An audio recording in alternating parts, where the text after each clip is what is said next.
Comment réaliser une synthèse? Trois étapes d'une synthèse chimique. Premièrement, la transformation des réactifs en produits. Deuxièmement, le traitement du milieu réactionnel. Il faut éliminer certains réactifs ou produits indésirables. Et troisièmement, identifier les produits obtenus.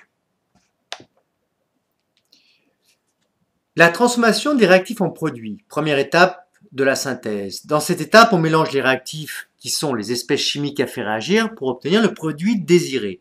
Il faut choisir les quantités de matière de réactifs à introduire dans le réacteur, ainsi que les conditions expérimentales, température, pression, catalyseur, solvant.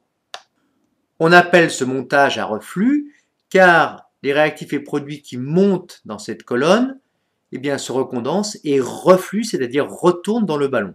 L'intérêt de ce montage est de ne pas perdre de réactifs ou produits au cours du chauffage. Autre méthode maintenant de transformation, le montage correspondant à l'hydrodistillation.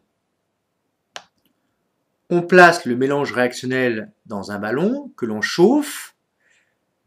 Lors du chauffage, l'eau se vaporise et entraîne les substances odorantes, par exemple l'huile essentielle de lavande. Ces substances vont se recondenser au contact d'un condenseur à eau et elles vont être recueillies ainsi que la phase aqueuse dans un Erlenmeyer. Le distillat que l'on obtient dans l'Erlenmeyer est généralement composé de deux phases non miscibles, une phase organique qui contient l'huile essentielle, par exemple l'huile essentielle de lavande, et une phase aqueuse.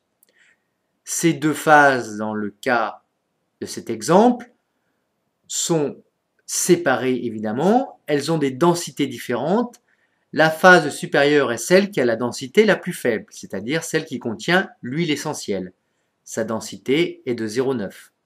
La phase aqueuse a une densité de 1, c'est-à-dire une densité identique à celle de l'eau. Je remercie Isabelle Taride d'avoir effectué cette excellente animation.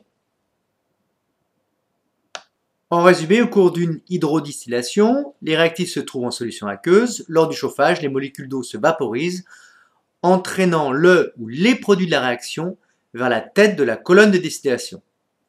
Les vapeurs se condensent dans le réfrigérant à eau.